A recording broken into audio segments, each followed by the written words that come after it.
நம்ம சேனலை பார்க்குறவருக்கும் நண்பர்களே, ஒன்லி சிவாஜெனரேஷன் சேனலில் சிவாஜருடைய திரைப்படங்களை பற்றி நம்ம நிறைய விஷயங்கள் பார்த்துருப்போம். ஆனால் இன்னைக்கு இந்த ஒரு வீடியோ கொஞ்சம் வித்தியாசமானது. அதாவது பிரபு சாருடைய ஒரு வெற்றி திரைப்படத்தை நம்ம நினைவு கூற போகிறோம். சரி வாங்க, என்ன திரைப்படம் அது அப்படிங்கிறத பார்க்கலாம். 1982ஆம் ஆண்டு டிசம்பர் 25ஆம் தேதி பிரபு சாரோட நடிப்பில் வெளியான திரைப்படம் தான் கோழி கூவுது திரைப்படம். இந்த திரைப்படத்தை அறிமுக இயக்குனரான கங்கை அமரன் இயக்க PS நிவாஸ் அப்படின்னு சொல்லக்கூடிய ஒரு ஒளிப்பதிவு செஞ்சார். இந்த ஒரு படத்தில் பிரபு சார் கூட இணைந்து சில்க் சுமிதா, சுரேஷ், விஜய் ஆகியோர் முன்னணி கதாபாத்திரங்களில் நடிச்சிருந்தாங்க. இந்த படம் தமிழ்நாட்டில் மட்டும் பார்த்திங்கன்னா கிட்டத்தட்ட 300 நாட்களை கடந்து திரையரங்குகளில் ஓடி ஹிட் அடித்த ஒரு படமாக இருக்குது. படத்துடைய வெற்றிக்கு முக்கிய தூணாக பார்க்கப்படக்கூடிய விஷயம் என்ன அப்படின்னா இளையராஜா அவர்களுடைய இசை தான். பொதுவாக நம்ம சிவாஜருடைய படங்களை நினைவு கூறும்போது சரி, இல்லைனா படத்தை பற்றி பேசும்போது கூட கண்டிப்பாக படத்துடைய கதை என்ன அப்படிங்கிறது நம்ம பேசுவோம். ஸோ அதே மாதிரி இப்போ இந்த படத்துடைய கதை என்ன அப்படிங்கிறது நம்ம இப்போ பார்க்கலாம். ஆனைக்கரைப்பட்டி அப்படின்னு சொல்லக்கூடிய ஒரு கிராமம். ஸோ அந்த கிராமத்தில் முரட்டுத்தனமாக இருக்கக்கூடியவர் வேலுசாமி, அதாவது பிரபு சார்.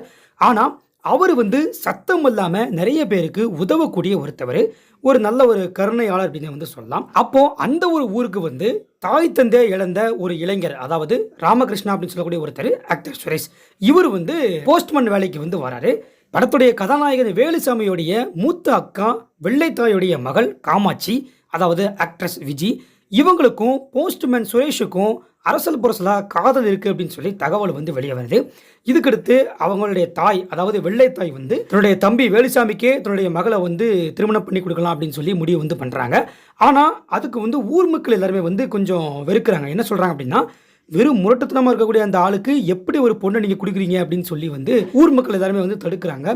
இந்த நிலையில் தன்னுடைய திறமையை மக்களுக்கு தான் நிரூபிக்கணும் அப்படிங்கிறதுக்காக வேலுசாமி இந்திய ராணுவத்தில் சேர்றாரு. இதுக்கு இடையில அந்த ஊரில் சிட்டு அப்படின்னு சொல்லி ஒருத்தவங்க இருக்காங்க, அதாவது சில்க் சுமிதா. ஸோ இறுதியாக அந்த ஊரை சேர்ந்த சிட்டுக்கும் வேலுசாமிக்கும் திருமணம் நடந்ததா, இல்லை காமாட்சிக்கும் வேலுசாமிக்கும் திருமணம் நடந்ததா அப்படிங்கிறது தான் மீதி கதையை படத்தில் இருக்கும். இந்த மாதிரி கதையை கேட்கும்போது ரொம்ப இன்ட்ரெஸ்டாக இருக்குது.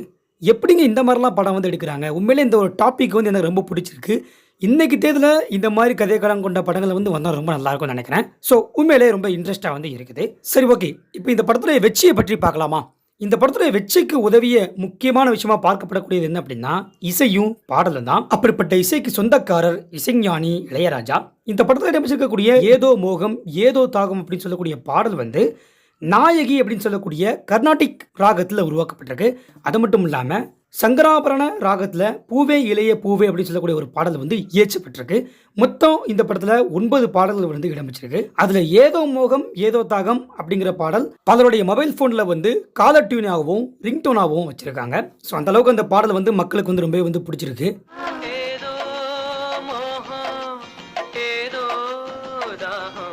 நான் ஸ்டார்டிங்கில் சொன்ன மாதிரி இந்த ஒரு திரைப்படம் திரையரங்குகளில் மிகப்பெரிய வெற்றியை பெற்ற ஒரு படமாக இருக்குது. இந்த படம் வெளியாகி 41 ஆண்டுகளை நிறைவு செய்யுது. என்னதான் 41 ஆண்டுகளை முடித்தாலுமே இன்றைக்குமே ரசிக்கும்படியான காட்சி அமைப்புகளால் கோழி கூவுது படத்தை நம்ம மீண்டும் பார்க்கலாம். ஸோ எல்லாருமே திரும்ப போய் இந்த ஒரு திரைப்படத்தை பாருங்கள். இப்போ இந்த திரைப்படத்தை பற்றி நீங்கள் என்ன நினைக்கிறீங்க அப்படிங்கிறத கமெண்ட் செக்ஷனில் கமெண்ட் பண்ணுங்கள்.